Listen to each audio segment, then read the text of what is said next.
In the year 2189, a newly thriving town located on the west coast of the United States would drag the old American idea of democracy out of its grave, resurrecting it for the post-war world. This is the story of Shady Sands and the NCR. Sit down, grab some popcorn, and relax, because this is gonna be a nice one.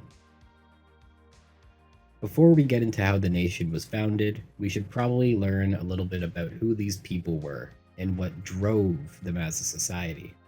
The new California Republic was a post-war state that managed to, at its peak, own most of the western United States. This country was founded on the original democratic republic values of the US, mimicking them in government, military, and societal values. They would go so far as to copy the physical style of the Old World nation, using a modified California state flag for their own.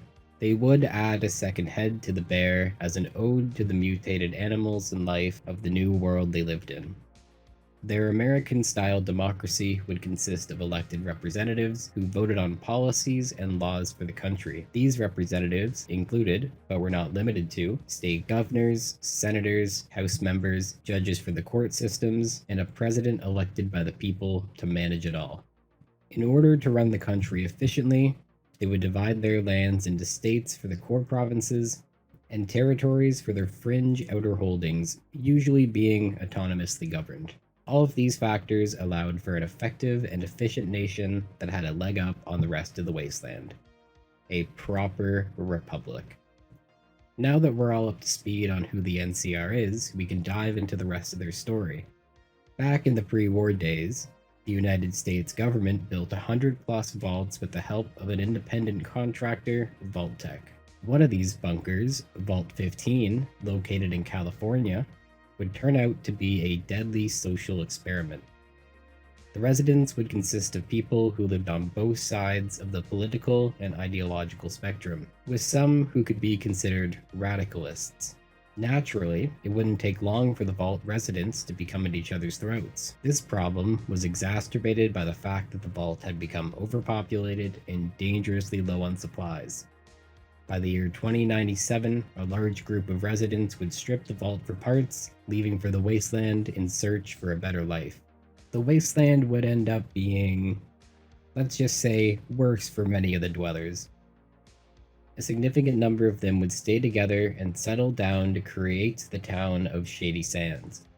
The rest of the former dwellers would form raider factions who would wreak havoc on California for decades. These gangs would be known as the Cons, Jackals, and the Vipers, with remnants of these factions being seen as far as the Nevada desert. For almost 100 years, Shady Sands would grow into a thriving city, gaining significantly more regional power following the destruction of the Cons in 2161 by the Vault Dweller. They would continue growing until in 2186, the city would begin to draft a constitution for a new nation, the new California Republic. The NCR was founded from the survivors of one of the great vaults. We started as a small settlement called Shady Sands. We now consist of 5 states that make up the greatest nation since the Great War. If you haven't heard of us, you must not be from the Legion. Put simply, the NCR is the greatest nation currently functioning. This unification movement would be spearheaded by Shady Sands, which naturally became the de facto and permanent capital for the new nation. At the time of its founding, the Republic would consist of 5 states: Shady, Los Angeles, Maxon, Hub, and Dayglow. Shady consisting of the capital city, Vault 15, and Junktown. Los Angeles covered the various settlements surrounding the ruins of LA.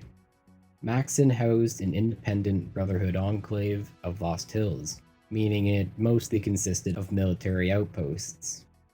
Hub mainly covered the city of the Hub and its surrounding towns. Well, finally, Dayglow would be the home of the Angels Boneyard and the nuclear power plant of Necropolis, a fully ghoul-run settlement.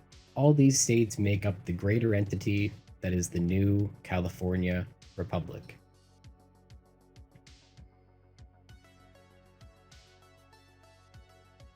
The NCR was a power to be reckoned with in the wasteland, going from a small band of settlements in California to a democratic, post-apocalyptic superpower within just 100 years of its founding, owning a good chunk of the West Coast and interstates. This meant that there were over 700,000 citizens of the Republic over 6 states and territories. Their people consisted of water merchants, farmers, scrappers, scientists, factory workers, and soldiers.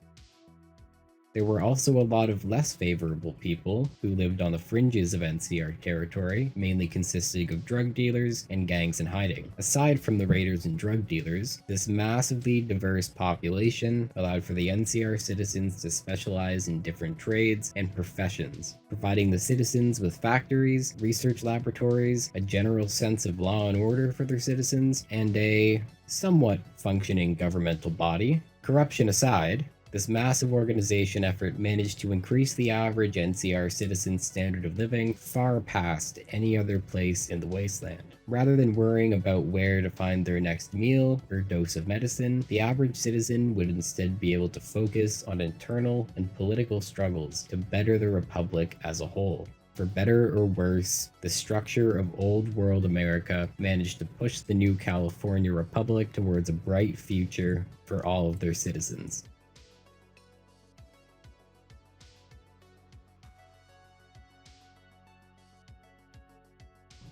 From the very beginning of the nation, the NCR would be blessed with a thriving economy that overshadowed the rest of their neighbors in the wasteland. This allowed the citizens of the Republic to enjoy a higher overall standard of living. These luxuries would allow them to focus on long-term planning, providing the resources to not just rebuild, but improve their new nation.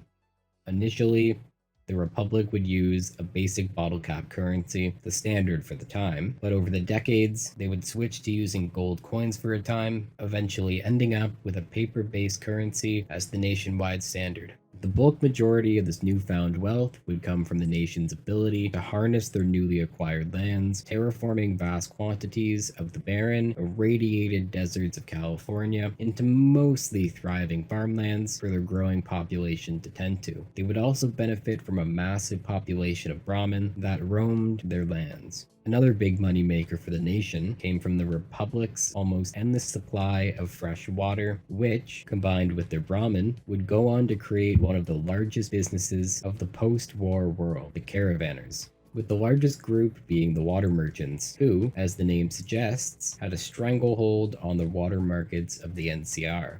Even though the nation wasn't the birthplace of post-war trading, the caravanners would remain the dominant method of trade within the Republic for the entirety of its existence. Eventually, the wealthy capitalists of the Republic would begin investing in small industries and manufacturing facilities, making tools, clothes, and other necessities. These small and crude workshops would quickly grow into large, efficient factories that were capable of making more advanced equipment, such as guns, body armor, machinery, construction equipment, and countless amenities to keep their citizens happy.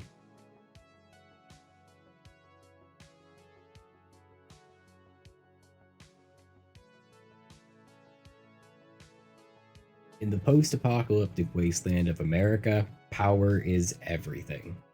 And at the heart of this nationwide struggle for dominance stands the new California Republic, determined to expand its influence eastward. At the peak of the new California Republic, their military would be one of, if not the largest standing army in the post-war world, with thousands of servicemen. This was complemented by the fact that their average soldier consisted of mostly well-trained personnel, with a small standing force of highly trained specialty troops. The average soldier would be known as troopers. They would be the men and women on the front lines of the never-ending wars. Outfitted with a standardized army uniform, light armor chestplate, and a helmet, their armor was less than ideal for frontline battles.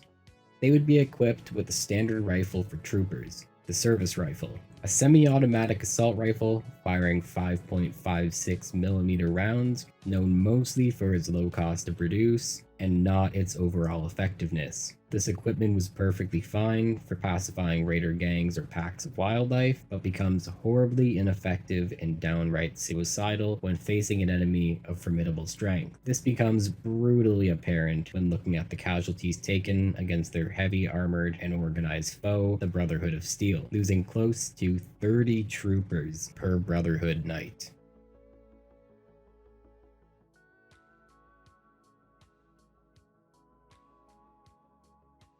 Following the founding of the Republic in 2189 by Aradesh, the local leader of Shady Sands, the nation would suddenly gain a large amount of unpacified and dangerous territory.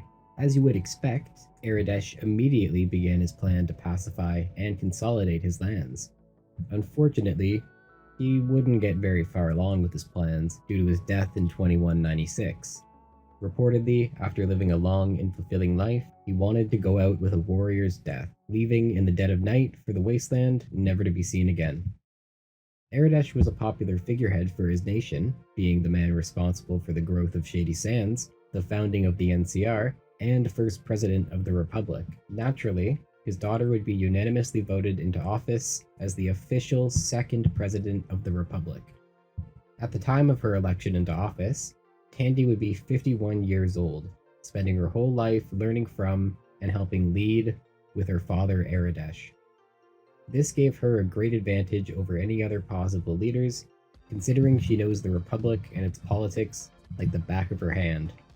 Immediately, she continued the work her father had began of consolidating their lands. This would take some time, but due to the organization of the NCR, any signs of resistance were swiftly dealt with. After a couple years of mostly restoring law and order, Tandy would divert her attention to rebuilding and improving the pre-war infrastructure that is scattered across the wastes, completely unusable. She began the cleanup process of removing rubble, old cars, and power lines from the roads. Then, they would repair the major roadways, rebuild their rail lines, build new defensive forts, and go so far as to restart the old factories that have been sitting dormant for almost 200 years. This new influx of goods and easy methods of travel would kickstart a caravan trading renaissance within their lands that would provide massive profits throughout the life of the nation. This influx of money would grow significantly at the beginning of the 23rd century with the reintroduction of a coin-based currency which was backed by a gold standard, making the NCR the richest post-war nation of all time. They would use this newfound wealth to aid in the expansion of the nation, moving their sights north to the wealthy towns that had formed from the rubble. Two cities in particular were of interest: New Reno, a gambling haven located in the rebuilt ruins of pre-war Reno City. Then, there was Vault City, a highly technologically advanced society built with the help of the pre-war miracle device, the GEC, an advanced terraforming device designed specifically for the post-war world. Their first target would be the city of New Reno. Even though they significantly outnumbered the families of Reno, Tandy wouldn't jump to a full-blown invasion, deciding to instead use their own rampant corruption against them. She would proceed to buy out the two remaining families that owned New Reno, the Bishops and the Wrights. Surprisingly to Tandy, this would actually end up being a relatively painless and cheap deal. With the recent dissolving of two former families due to the fall of the Enclave, along with a cure for jet being discovered, New Reno was in a bad place financially. John Bishop, leader of the Bishop's family, in 2244, would personally negotiate a deal with the NCR to be incorporated into the Republic in exchange for financial stability in their city. We're negotiating with New Reno for membership in the NCR. They should have some pull with places like Vault City. Most figure we've got to work with New Reno one way or the other. A damn bucket of Brahmin spit. Got every vice there is. We've got to be tough with them if we're going to unify this land. Congress has got to understand that. With their first target acquired, the NCR would turn their attention to the last major rival in the north, Vault City.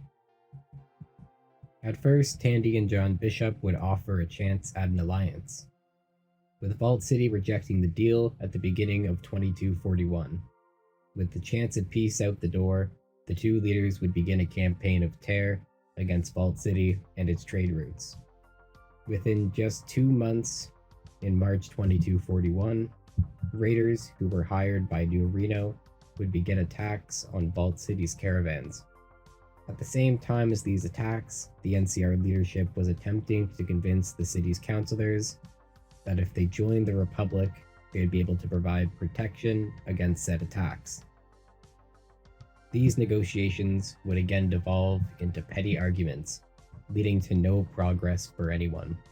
Following these talks, the raider attacks would continue indefinitely, increasing in intensity until they one day would make it to the walls of Vault City, managing to even destroy an automated turret before calling off the attack. The raiders would be recalled for a short while before pressure from the NCR would cause the raids to once again resume, this time targeting the city itself in a last-ditch effort to force the city to join. And the plan worked, making Tandy's dream of a unified North by 2282. We don't know the exact date of their annexation, with it taking someplace between the years of 2241 and 2277. Vault City was well integrated by the time of 2282, so the belief is it happened sometime in the 2260s, but there is no known definitive date. While the Republic was busy in the north, swallowing up new land at an alarming rate, there was a dangerous enemy plotting against them from within a nearby underground Californian military bunker. The group inhabiting the pre-war structure were known as the Brotherhood of Steel, a highly militaristic society living under autocratic rule with the sole goal of collecting and preserving pre-war tech.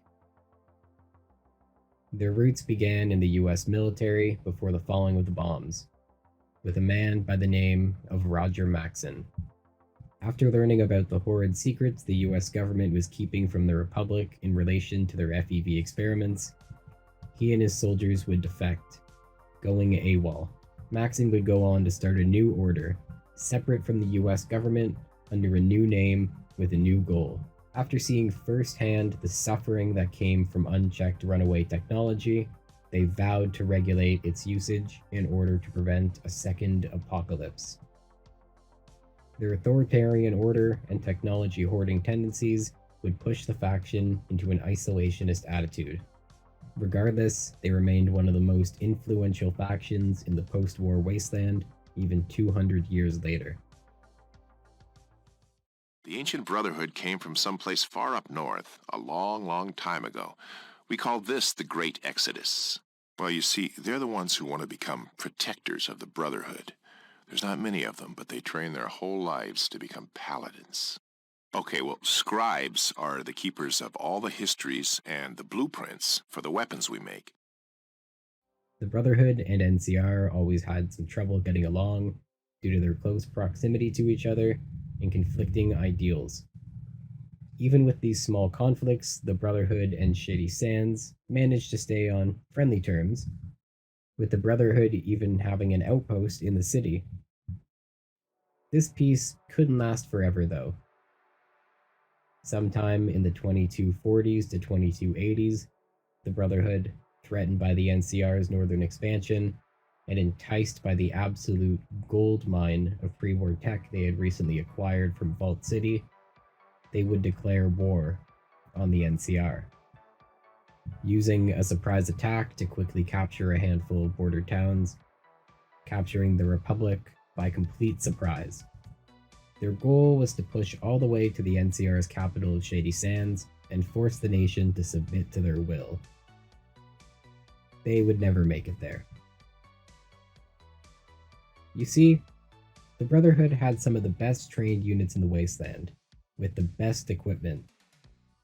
But their soldiers were few in numbers, and each member was essential to the functioning of their society as a whole.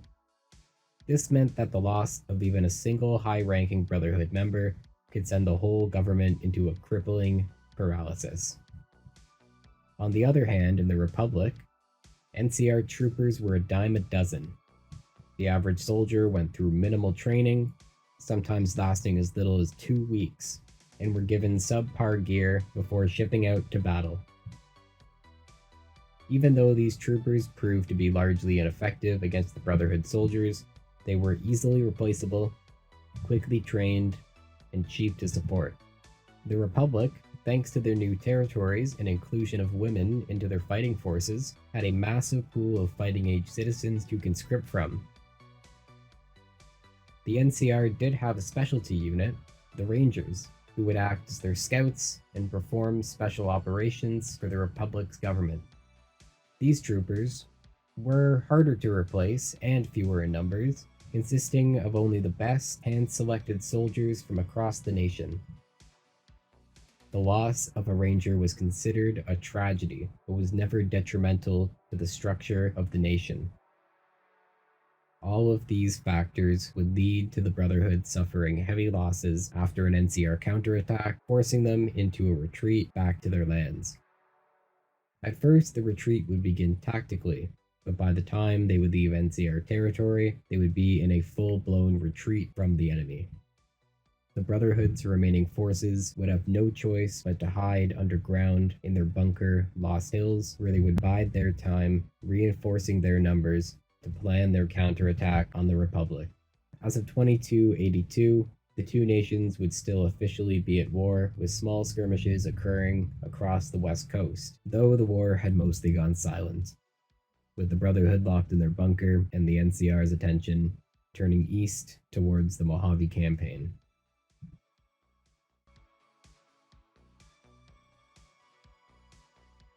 Beginning in 2253, prompted by the brutal murder of 38 NCR citizens by Mojave raiders, the new California Republic would begin their exhausting campaign in the Mojave wasteland. This war would be controversial to say the least, with countless scandals and military failures at its hands. The NCR's Mojave Campaign would end up being not just about territory, but it was a battle for the future of their civilization itself. The mighty Hoover Dam as the prize. The dam is located on the Colorado River, being the only major crossing point in the area. Along with its seamlessly ending power generation, it would become the most important strategic asset for the entire nation. Standing at 726 feet tall and spanning at over 1,200 feet across, it was one of the largest standing structures in post-war America. But before the NCR could even think about taking control of the Hoover Dam, they would have to pacify the existing locals, who mainly consisted of raider tribes. Initially, the military would send in 3 battalions, 3,000 men, to begin the process of pacification, setting up small outposts to gain a permanent foothold in the Mojave. These were small military bases or occupied towns that served as the NCR's bases of operation to hunt down the raiders who murdered their citizens. They would forcibly take control of many small towns in the area and clear out the raiders, with the largest and most notable being Bullhead City in Arizona. This group of soldiers will continue their duties for another 20 years, until in 2273, the Republic would set up a permanent supply outpost on the Long 15, formerly known as Interstate 15, finally giving them the capacity and drive to begin their full-scale invasion to capture the dam.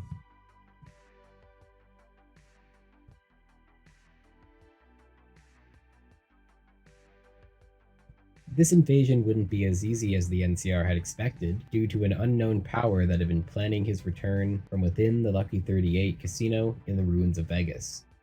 A man who lived before the Great War, who managed to survive the falling of the bombs, and who stayed alive for over 200 years of the apocalypse.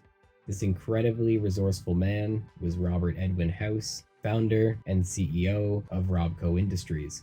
After he noticed a large influx of Republic scouts seen around the ruins of Vegas, he would open the doors to his casino, the Lucky 38, for the first time since 2077. Mr. House could tell that these troops were more organized than your regular raider group, and decided that in order to stay independent of foreign influences, he had to begin the rebuilding process of his home in Vegas.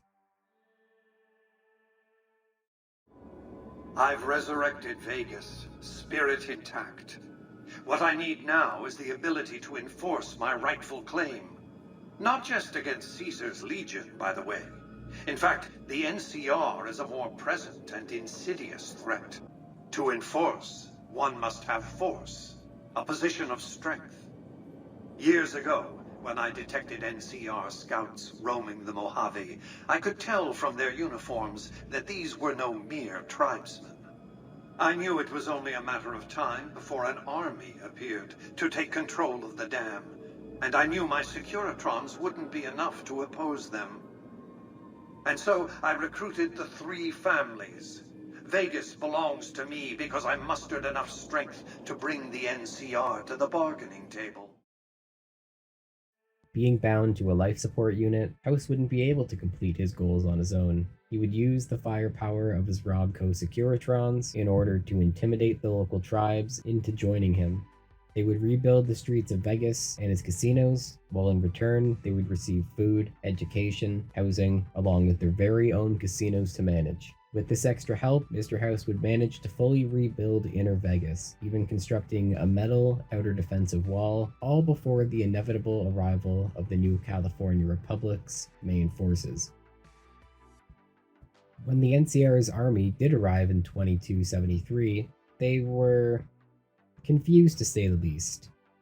According to their scouting data and maps, Vegas was a savage hellhole filled with nothing more than raider gangs and crumbling concrete structures. But now, they are greeted by a metal wall, an army of robots, organized gangs in suits, and the mysterious figure who created it all displayed on the monitors of the Securitrons, Mr. House. Tensions were high initially, with the NCR demanding Mr. House surrender his land. But with the Republic's main focus being the control of Hoover Dam, they weren't willing to suffer the losses that an invasion would incur.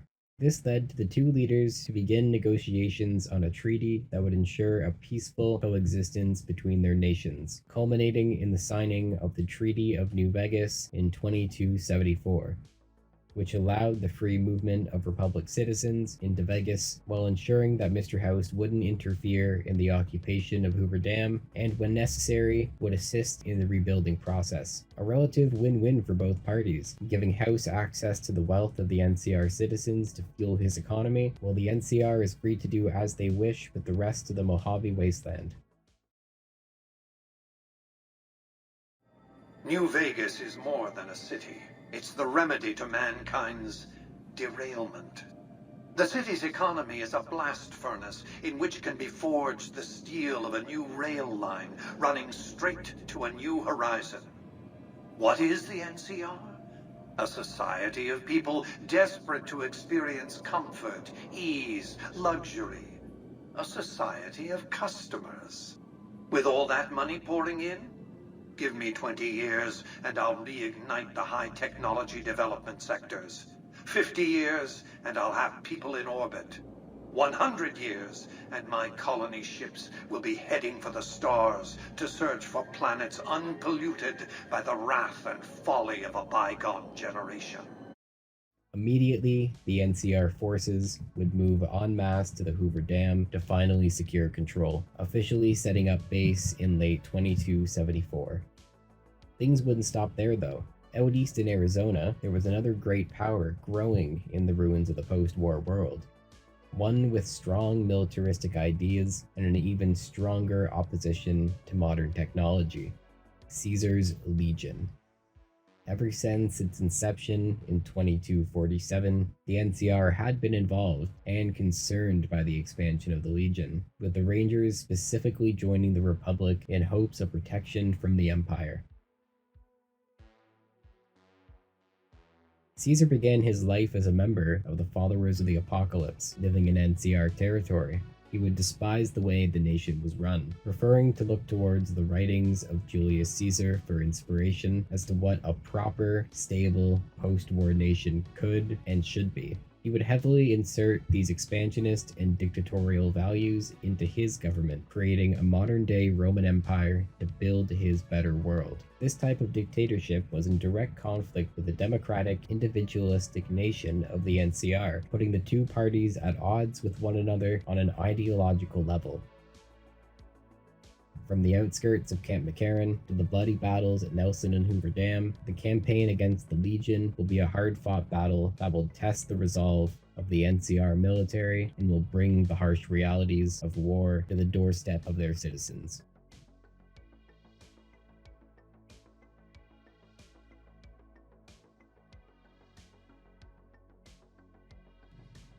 When the NCR arrived en masse to the Mojave in 2274, they had received reports of a Brotherhood chapter stationed in the territory. And their intel was right. A relatively sizable force of Brotherhood researchers, including knights, paladins, and a large number of their researchers' scribes. The leader of this chapter was a man by the name of Father Elijah, an equally brilliant and tormented individual who had a gift for tinkering with old world tech. During the first few years of the Brotherhood's mission in the Mojave, they would face minimal opposition from locals, allowing free access to all the technology they could get their hands on. This couldn't and wouldn't last long, though, coming to a complete halt with the arrival of the NCR forces into the Mojave in 2274. The two nations still being actively at war would immediately begin to plot against one another. Father Elijah decided, against the advice of his fellow brothers, to focus their efforts on the restoration of the pre-war solar plant Helios 1, located just outside of Novak. You see, not only was this a potential gold mine of electricity, it was also hiding a dangerous secret. Before the falling of the bombs in 2077, the US government was working on a satellite-based laser weapon powered by the sun, using Helios 1 as the charging point.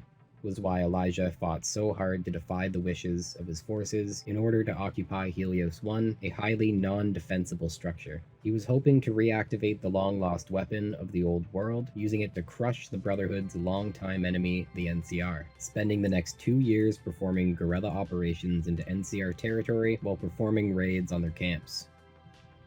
While the Brotherhood was desperately attempting to maintain control of Helios 1, the NCR was building up their forces in preparation to invade the structure in order to finally stop the Brotherhood occupation once and for all. 2 years after the Mojave Campaign began, following dozens of Brotherhood raids on their holdings, the Republic would carry out their invasion of the Helios 1 solar power plant against Elijah's Brotherhood forces beginning in 2276. The NCR High Command would nickname this battle Operation Sunburst. On the morning of the battle, the NCR troopers gathered in incredible numbers outside of Helios 1, focusing their forces on the entrance away from the solar array. While inside the facility, the Brotherhood was setting up in any vantage point they could find, setting up makeshift defenses all across the building. Though the Brotherhood forces were better trained, better equipped, and more motivated to fight, the NCR forces outnumbered them 20-1. Once the Republic's forces were fully prepared, the generals would order a full frontal attack of the facility, using their extreme numbers advantage to wage a war of attrition on their heavily armored foes, losing 15 to 20 men per Brotherhood casualty. It didn't matter how many troops it took, but the loss of a Brotherhood knight or paladin meant the Republic was one step closer to victory. For a short time, Elijah's forces would hold back the troopers while he worked to lock down the facility, but due to their limited numbers and lack of ammunition, the defense couldn't last forever. Eventually, head paladin McNamara would decide enough is enough, rallying the remaining forces to perform a counterattack. This wouldn't be with the hope of holding their position, but rather a desperate attempt to break through NCR lines in order to escape the battle as a whole. This counterattack would succeed, allowing the Brotherhood to retreat to the nearby bunker located inside of Hidden Valley, where they stayed for the foreseeable future under the leadership of now Elder McNamara.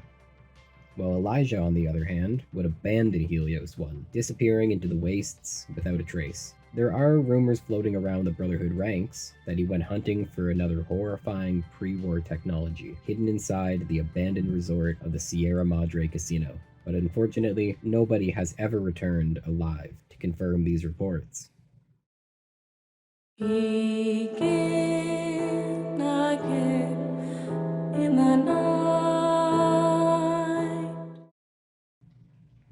Either way, the Brotherhood would be bruised, battered, and permanently scarred by the horrors of their failed past leadership. The NCR, on the other hand, had won the battle, be it at a heavy cost, finally gaining access to the secrets of near infinite power hidden inside Helios 1. Except that didn't exactly happen. On the way out of the facility, Elijah armed the base's automated defenses leading to the main control tower. With the main focus of the Mojave Campaign being Hoover Dam, Helios's occupation would be reduced to a skeleton crew following the successful Operation Sunburst, with High Command not allowing for any extra forces to clear the control tower. This meant that as of 2281, the facility, being run by a man named Mr. Fantastic, a wildly unqualified man with a theoretical degree in physics, is still essentially inoperable, only running at a 1% efficiency, while the control tower has been closed off to prevent unnecessary trooper deaths, stalling any further progress for the indefinite future. As long as invasion of the dam was still a possibility, Helios 1 would be doomed to sit in a stagnant state, barely able to power its own facilities. Damned if I know. Put up a hell of a fight, though. We had them outnumbered, 20-1 maybe? They held out as long as they could, lost most of their force before they retreated. Gave us a little parting gift, too. They had some of the plant running, but they shut it all down. Enabled an old security system, too, to keep us away from the controls. Jerk-offs. But we're not getting much power out of it, so none of our enemies have big interest in it either. Not like Hoover Dam, anyway. Caesar's Legion sends skirmishers every so often, prodding for weaknesses mostly. The reality is, if they really wanted it, we'd all be dead. We had a real fighting force here just long enough to take it from the Brotherhood of Steel. Then they got sent east to the dam like everybody else.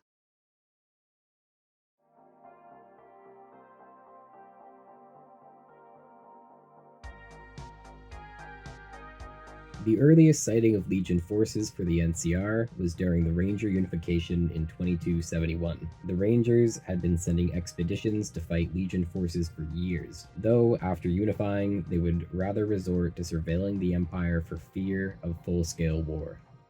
With the Mojave Campaign pushing their territories closer and closer to the Legion, they needed to be prepared for any potential future conflicts. Following the capturing of the dam in 2274, tensions between the two nations reached a new high.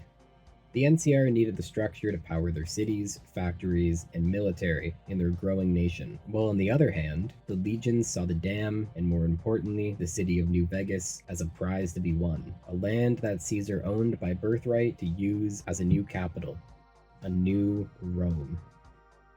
Both countries would reach the dam at a similar time, with the NCR gaining a small advantage by a few months to a year, allowing them to set up a defense inside the structure, while Caesar's Legion would construct a fortress on a nearby hill overlooking the soon-to-be battlefield.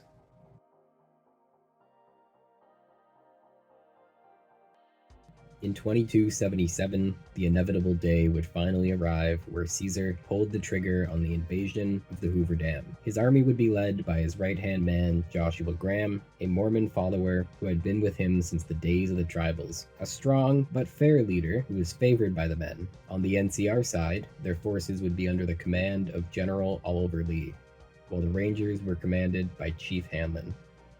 Both experienced leaders, Chief Hanlon, a veteran ranger from before the unification, who had decades of experience fighting the Legion forces. General Oliver Lee was a career soldier who had spent years working up the ranks. He arguably had less experience commanding forces than Hanlon, but made up for it in his strategic abilities. The two generals would entrench their troopers at the western entrance to the dam, keeping the Rangers and sharpshooters in their backlines. The hope was for the sharpshooters to be able to pick off the Legion forces and leaders. This would actually be a pretty smart move. According to Legion doctrine, their front lines were stocked with new recruits, while the back lines were filled with the truly experienced veteran soldiers. And as it was, on a sunny afternoon, the Legion would begin their attack. throwing the full force of Caesar's military at the NCR's defensive lines. Initially, these wave assaults would be no match for the heavily entrenched troopers, allowing NCR sharpshooters an opportunity to pick off the Legion's experienced forces. Chief Hanlon would command his rangers to exclusively target the veteran legionaries who served as battlefield commanders. After a few minutes, though, Joshua Graham recognized what was happening and would command his veteran rearguard to push forward into the enemy, which proved to be too much for the NCR forward defensive lines.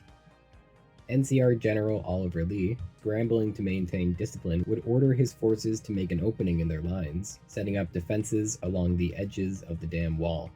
While the Legion was occupied, Chief Hanlon would retreat to the nearby town of Boulder City, located just outside the dam. The veteran legionaries would pour through the openings in their defenses, making a break across the dam to the NCR Rangers entrenched in Boulder City.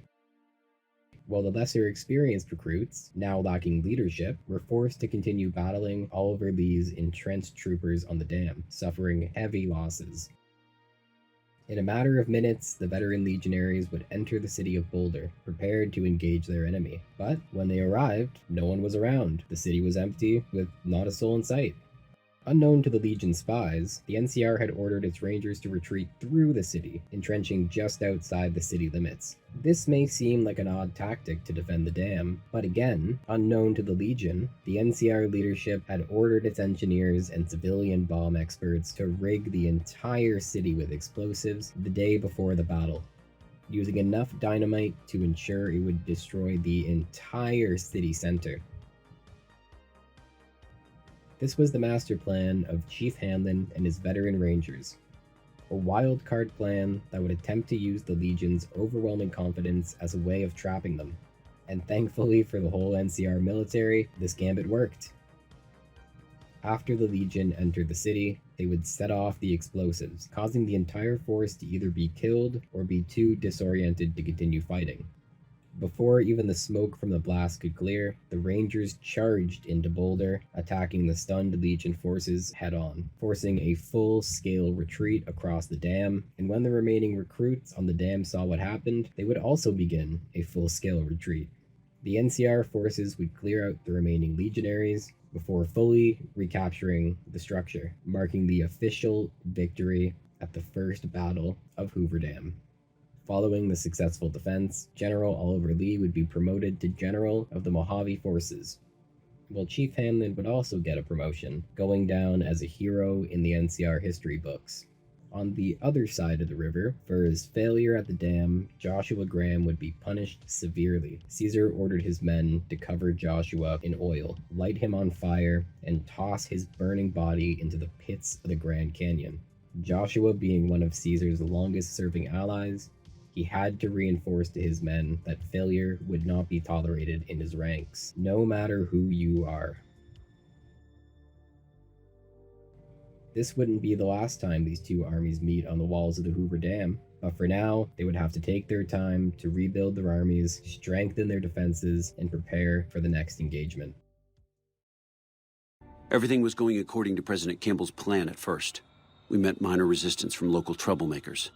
But our two main objectives are still contested. Mr. House controls the Strip and he won't so much as meet with our ambassador. And we're holding Hoover Dam. But Caesar's Legion is positioning itself to overrun it. If it falls, so will New Vegas.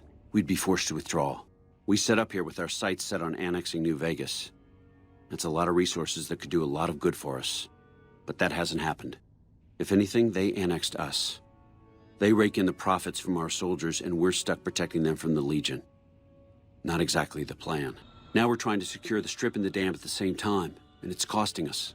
And in the meantime, General Oliver won't approve any offensive maneuvers, because he doesn't want to risk losing our positions. So we're in a holding pattern here. And Caesar's on the other side of the river, planning.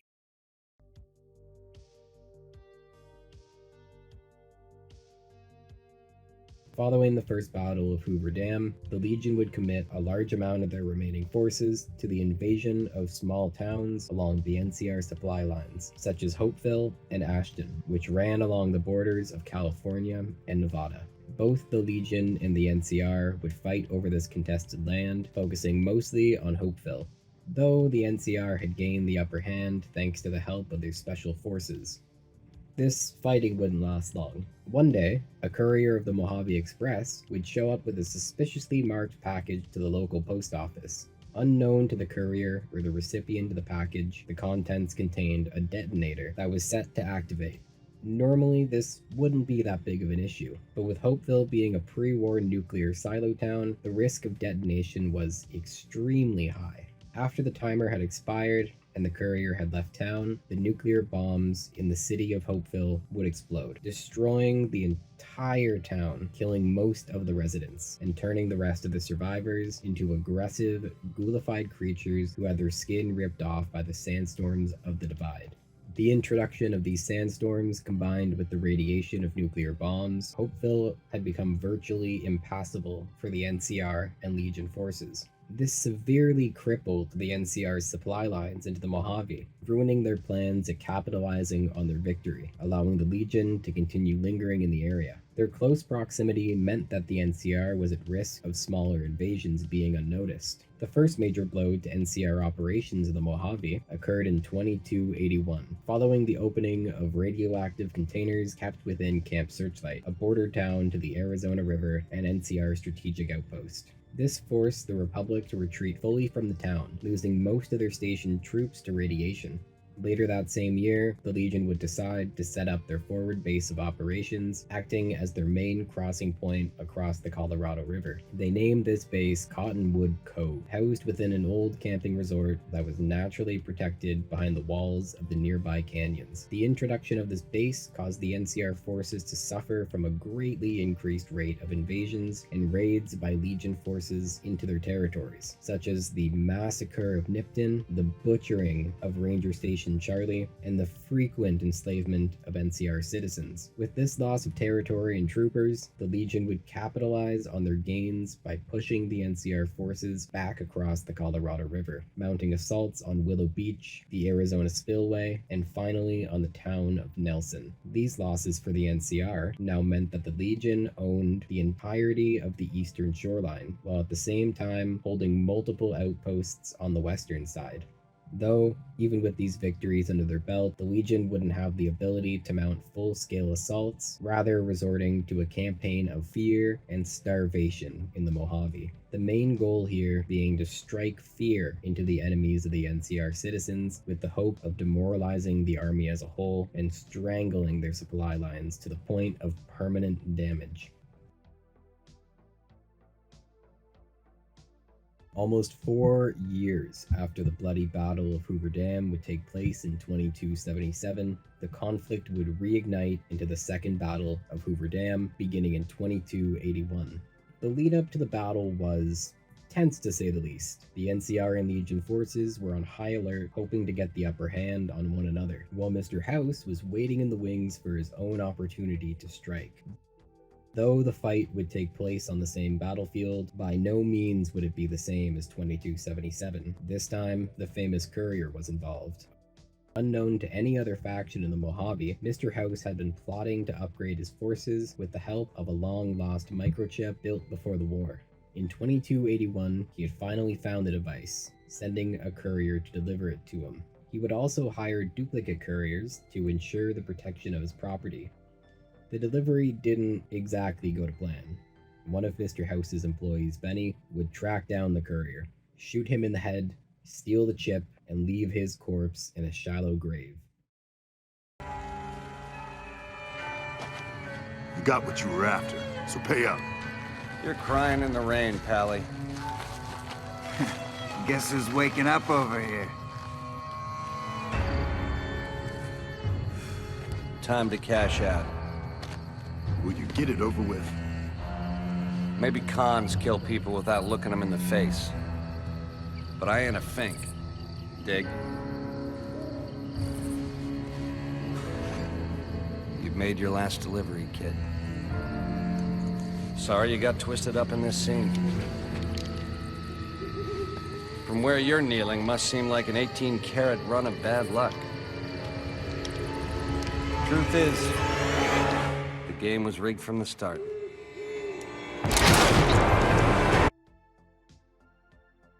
Little did Benny know, Mr. House had received word of the attempted murder and ordered his local Securitron, Victor, to dig up the courier's body and bring his struggling body to the local doctor.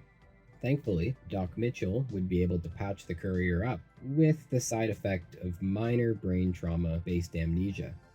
The courier would set off into the wasteland in search of the man who tried to murder him, and on the way managed to either befriend or destroy nearly every major faction within the Mojave, arguably becoming the most powerful person in the wasteland at the time of the Second Battle. And the NCR, in order to win the battle, was going to make sure they had their complete support. The Legion, on the other hand, had the same idea, with Caesar himself attempting to gain favor with the Courier, bringing them to his side of the conflict. Then there was House, the man who arguably ended and then saved the Courier's life in a desperate attempt to retrieve his stolen property.